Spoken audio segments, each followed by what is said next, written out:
भक्तजनों, अब आप सुने भगवान शालिग्राम से तुलसी विवाह की पौराणिक कथा। हिंदू धर्म के अनुसार हर साल कार्तिक शुक्ल पक्ष की एकादशी को तुलसी विवाह मनाया जाता है। इस दिन पूरे हिंदू रीति रिवाज से माता तुलसी और भगवान शालिग्राम का विवाह कराया जाता है। इस विवाह को कराने पर ऐसा माना जाता है कि इससे न केवल माता तुलसी बल्कि भगवान विष्णु का भी आशीर्वाद मिलता है। माता तुलसी का असली नाम बिंदा था। उनका जन्म राक्षस कुल में हुआ था, लेकिन वो श्री हरि विष्णु की परम भक्त थी। बिंदा जब बड़ी हुई तो उनका विवाह जलंधर नाम का असुर से करवा दिया गया। बिंदा भगवान विष्णु की परम भक्त तो थी ही, साथ ही वो पतिव्रता स्त्री भी थी। उनकी भक्ति और पूजा के कारण उनका पति जलंधर अजय होता गया और इसके चलते उसे अपनी शक्तियों पर अभिमान हो गया और उसने स्वर्ग पर आक्रमण कर देव कन्याओं को अपने अधिकार में ले लिया। इससे क्रोधित होकर सभी देव भगवान श्री विष्णु की शरण में गया और जलंधर के आतंक का अंत करने की प्रार्थना की। परंतु जलंधर का अंत करने के लिए सबसे पहले उसकी पत्नी बिंदा का सतीव्रता भंग करना जरूरी है। भगवान विष्णु ने अपनी माया से जलंधर का रूप धारण कर बिंदा के पतिव्रता धर्म को नष्ट कर दिया और इसके परिणाम स्वरूप जलंधर की शक्ति छीन हो गई और वो युद्ध में मारा गया। लेकिन जब बिंदा को श्री हरि के छल का पता चला तो उन्होंने भगवान विष्णु से कहा, हे नाथ, मैंने आजीवन आपकी आराधना की है, आपने मेरे साथ ऐसा कृत्य कैसे किया? इस प्रश्न का कोई उत्तर श्री हरि नहीं दे पाए और तब बिंदा ने भगवान विष्णु से कहा कि आपने मेरे साथ एक पाषाण की तरह व्यवहार किया है। आपको श्राप देती हूँ कि आप पाषाण बन जाए। यह कहते ही भगवान श्री हरि पत्थर समान हो गया और दृष्टि का संचालन बिगड़ने लगा। तब देवताओं ने बिंदा से याचना की कि वो अपना श्राप वापस ले ले। भगवान विष्णु भी बिंदा के साथ हुए छल से लज्जित थे और अंत में उन्होंने भगवान विष्णु को क्षमा कर दिया और भगवान विष्णु को श्राप मुक्त कर जलंधर के साथ सती हो गई। बिंदा की राख से एक पौधा निकला जिसे श्री हरि विष्णु ने तुलसी नाम दिया और वरदान दिया कि तुलसी के बिना मैं किसी भी प्रसाद को ग्रहण नहीं करूँगा। मेरे शालिग्राम रूप में तुलसी का विवाह होगा और कालांतर में लोग इस तिथि को तुलसी विवाह करेंगे। उन्हें सुख और सौभाग्य की प्राप्ति होगी। अब सुने दूसरा कथा। भगवान विष्णु ने जब श्री कृष्ण रूप में अवतार लिया तब रुक्मिणी और सत्यभावना उनकी पटरानी हुई। सत्यभावना पूर्व जन्म में एक ब्राह्मण की पुत्री थी। युवावस्था में ही एक दिन उसके पति और पिता को एक राक्षस ने मार दिया। कुछ दिनों तक ब्राह्मण की पुत्री रोती रही। इसके बाद उसने सवाए को विष्णु भगवान की भक्ति में संप्रीत कर दिया। वो सभी एकादशी का व्रत रखती और कार्तिक मास में नियम पूर्वक सूर्योदय से पूर्व स्नान करके भगवान विष्णु और तुलसी की पूजा करती थी। बुढ़ापा आने पर एक दिन जब ब्राह्मण की पुत्री कार्तिक स्नान के लिए गंगा में डुबकी लगाई तब बुखार से कांपने लगी और गंगा तट पर उसकी मृत्यु हो गई। उसी समय विष्णु लोक से एक विमान आया और ब्राह्मण की पुत्री का दिव्या शरीर विमान में बैठाकर विष्णु लोक पहुंचाया गया। जब भगवान विष्णु ने कृष्णा अवतार लिया तब ब्राह्मण की पुत्री ने सद्भावना के रूप में जन्म लिया। कार्तिक मास में दीपदान करने के कारण सद्भावना को सुख और संपत्ति प्राप्ति हुई। नियमित तुलसी में जल अर्पित करने के कारण सुंदर वाटिका का सुख मिला। शास्त्रों के अनुसार कार्तिक मास में किए गए दान पुण्य का फल व्याकृतों को अगले जन्म में अवश्य प्राप्ति होती है। एक अन्याय प्रसंग के अनुसार गुणवती नाम की स्त्री ने कार्तिक मास में मंदिर के द्वार पर तुलसी की एक सुंदर सी वाटिका लगाई।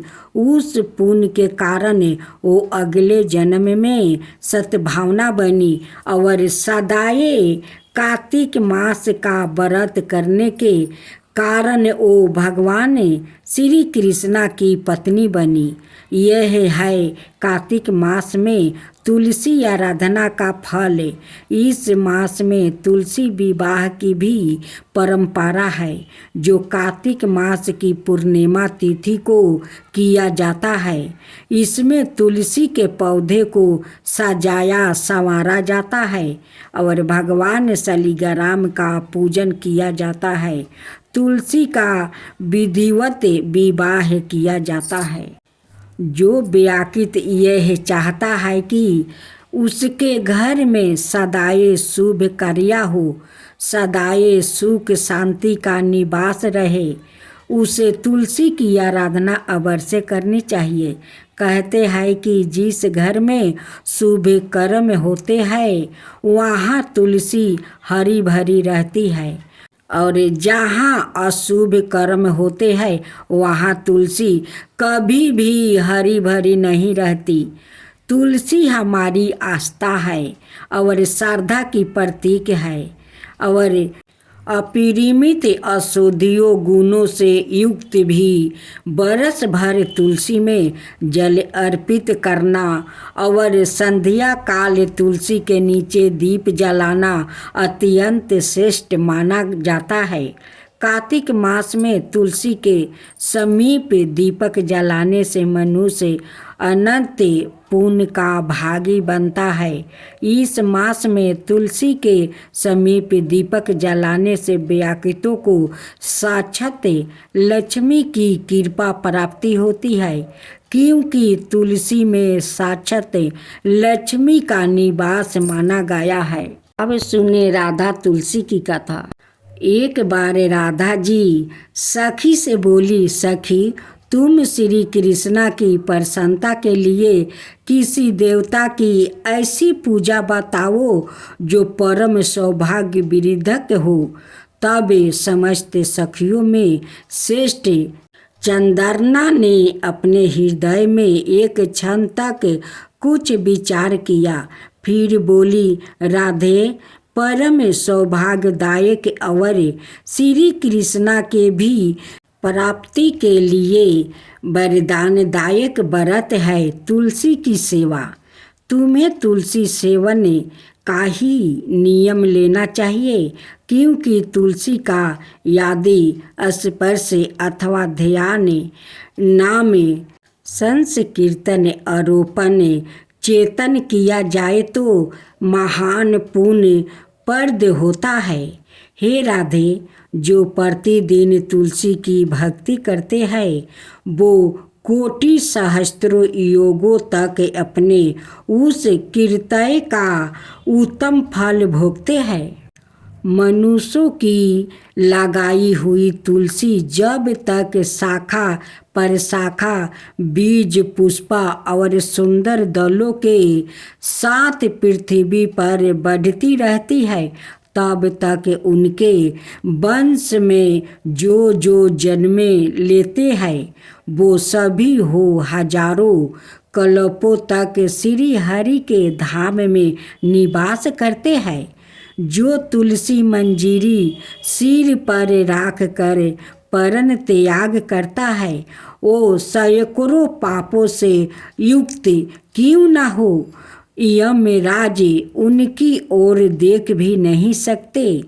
इस प्रकार चंद्रना की कही बात सुनकर राजेश्वरी श्री राधा ने साक्षात श्री हरि को संतोष करने वाले तुलसी सेवन का व्रत आरंभ किया और केतकी वन में 100 हाथ गोलाकर भूमि पर बहुत ऊंचा और अत्यंत मनोहर श्री तुलसी का मंदिर बनवाई, जिसकी दीवार सोने से जड़ी थी और किनारे किनारे पद्म में रागमणि लगी थी।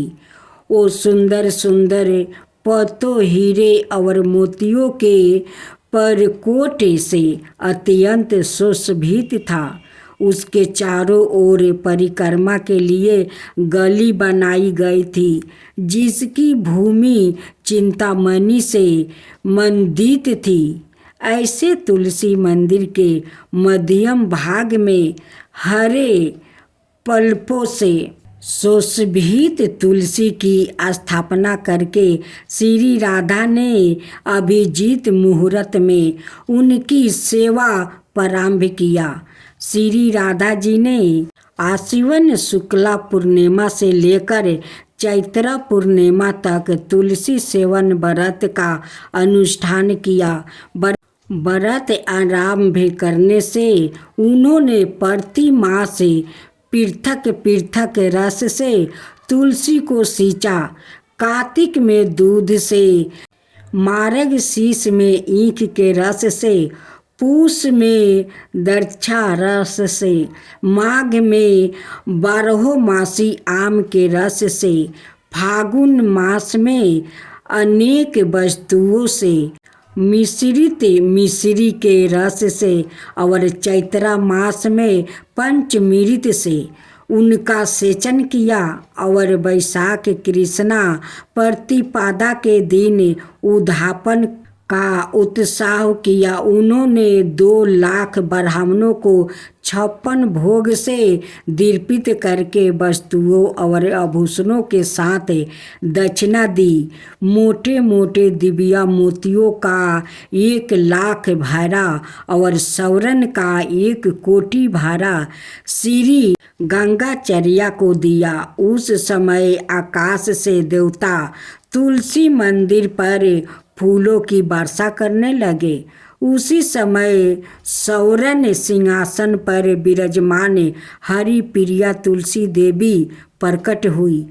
उनके चारों भुजाएं थी, कमल दल के समान विशाल नेत्रा था, 16 बरस की सी अवस्था और साया में शांति थी। मस्तक पर हेमाम किरीट प्रकाशित था और कानों में कंचन मय कुंडल झलमला रहे थे। गरुड़ से उतर कर तुलसी देवी ने रंग वाली जैसी श्री राधा जी को अपनी भुजाओं से अंक में भर लिया और उनके मुख चंदर का चुंबन किया। तुलसी बोली, कालावती राधे, मैं तुम्हारी भक्ति से प्रसन्न हूँ। यहाँ इंद्रिया, मन, वृद्धि और चिंता द्वार जो जो मनोरथ तुमने किया है वो सब तुम्हारे सम्मुख सफल हो गया है। इस प्रकार पृथ्वी पर जो मनुष्य श्री राधिका कि इस विचित्र उपखान को सुनता है वो भगवान को पाकर कृतज्ञ हो जाता है। अब चौथा तुलसी कथा सुने। कार्तिक महीने में एक बुढ़िया माई तुलसी जी को सिंचती और कहती कि हे तुलसी माता सत की दाता, मैं बिलरा सिंचू तेरा, तू कर निस्तार मेरा। तुलसा माता अडूबा दे, लडूबा दे, पीतम्बर की धोती दे, मीठा मीठा गस दे, बैकुंठ में बास दे, चटक की चाल दे, मटक की मौत दे, चंदन का काठ दे, रानी सा राज दे, दाल भात का भोजन दे, 11 की मौत दे, कृष्णा जी के कंधा दे। तब तुलसी माता यह सुनकर सूखने लगी तो भगवान ने पूछा कि हे तुलसी, तुम क्यों सूख रही हो? तब तुलसी माता ने कहा कि एक बुढ़िया रोज आती है और यही बात कह जाती है, मैं सब बात तो पूरा कर दूंगी, लेकिन आपका कंधा कहाँ से मैं दूंगी? तो भगवान बोले, जब वो मरेगी तो मैं अपने आप कंधा दे दूंगा। जब बुढ़िया मर गई सब लोग आ गए। जब माई के ले जाने लगे तो वो किसी से ना उठी। तब भगवान एक 12 बरस के बालक का रूप धारण करके आए। बालक ने कहा, मैं बुढ़िया के कान में एक बात कहूँगा। सबने कहा, तू भी अपना मन की कर ले बेटा। बालक बुढ़िया के पास गया और कान में कहा, बुढ़िया माई मन की निकाल ले, तू बिलरा सींच मेरा, मैं करूं निस्तार तेरा। बुढ़िया माई अडूबा ले, लडूबा ले, पीतम्बर की धोती ले, मीठा मीठा गस ले, बैकुंठ का बास ले, चटक की चाल ले, मटक की मौत ले, कृष्णा जी के कंधा ले। यह सुनकर बुढ़िया माई हल्की हो गई। भगवान ने कंधा दिया और बुढ़िया माई को मुक्ति मिल गई। हे तुलसी माता, जैसे बुढ़िया माई को मुक्ति दी वैसे ही सबको देना। अब लक्ष्मी जी की कथा सुने। एक ब्राह्मण था, वो रोज पीपल को जल से सींचता था। पीपल से रोज एक लड़की निकलती है और कहती है, पिताजी मैं आपके साथ जाऊंगी। यह सुनते सुनते ब्राह्मण दिन पर दिन कमज़ोर होने लगा। तो ब्राह्मणी ने पूछा कि क्या बात है, आप दुबला क्यों होते जा रहे हैं? तब ब्राह्मण बोला कि पीपल से एक लड़की निकलती है और कहती है कि वो भी मेरे साथ चलेगी। ब्राह्मणी बोली कि कल ले आना। उस लड़की को जहाँ 6 लड़कियाँ पहले से ही हमारे घर में है, वहाँ 7वीं लड़कियाँ और सही। अगले दिन ब्राह्मण उस लड़की को घर ले आया। घर लाने के बाद ब्राह्मण आटा मांगने गया तो उसने पहले दिनों की अपेक्षा आज ज़्यादा आटा मिला। जब ब्राह्मणी वहाँ आटा सानने लगी तो लड़की ने कहा कि लाओ माँ, मैं सान देती हूँ। जब वो आटा सानने बैठी तो परात भर गई। उसके बाद माँ खाना बनाने जाने लगी तो लड़की फिर बोली कि आज रसोई में मैं जाऊँगी। तो ब्राह्मणी बोली कि ना, तेरे हाथ जल जाएगी। लेकिन लड़की नहीं मानी और वो रसोई में खाना बनाने गई तो उसने तरह तरह के पकवान बना डाली और आज सभी ने भर पेट खाना खाए। इससे पहले वो आधा पेट खाकर भूखे सो रहे थे। रात हुई तो ब्राह्मणी का भाई आया और कहने लगा कि दीदी मैं तो खाना खाऊंगा। ब्राह्मणी परेशान हो गई कि अब खाना कहाँ से लाऊंगी। लड़की ने पूछा कि माँ क्या बात है कि तुम इतना परेशान हो? उसने कहा कि तेरा मामा आया है और रोटी खाएगा, लेकिन रोटी तो सबने खा ली है, अब इसके लिए कहाँ से लाऊंगी? लड़की बोली कि मैं बना दूंगी, और वो रसोई में गई और मामा के लिए 36 पकवान बना दिया। मामा ने भर पेट खाया और कहा कि ऐसा खाना इससे पहले उसने कभी नहीं खाया है। ब्राह्मणी ने कहा कि भाई, तेरी पौनी भाजी है, उसी ने बनाया है। शाम हुई तो लड़की बोली कि माँ, चौका लगा के चौके का दीप जला देना, कोठे में मैं सोऊंगी। ब्राह्मणी बोली कि ना बेटी, तू डर जाएगी। लेकिन वो बोली कि ना, मैं ना डरूंगी, मैं अंदर कोठे में ही सोऊंगी। वो कोठे में ही जाकर सो गई। आधी रात को लड़की उठी और चारों ओर आंख फाड़ी तो धन ही धन हो गया। वो बाहर जाने लगी तो एक ब्राह्मण सो रहा था। उसने देखा तो कहा कि बेटी, तू कहाँ चली? लड़की बोली कि मैं तो दरिद्रता दूर करने आई थी, अगर तुम्हें दूर करवानी है तो करवा लो। उसने बूढ़े के घर में भी आँख से देखा तो चारों ओर धन ही धन हो गया। सुबह सवेरे सभी उठे तो लड़की को ना पाकर उसे ढूंढने लगे कि पवानी बेटी कहाँ चली गई। ब्राह्मण बोला कि वो तो लक्ष्मी माता थी, जो तुम्हारे साथ मेरी भी दरिद्रता भी दूर कर गई। हे लक्ष्मी माता, जैसे आपने उनकी दरिद्रता दूर की, वैसे ही सबका करना।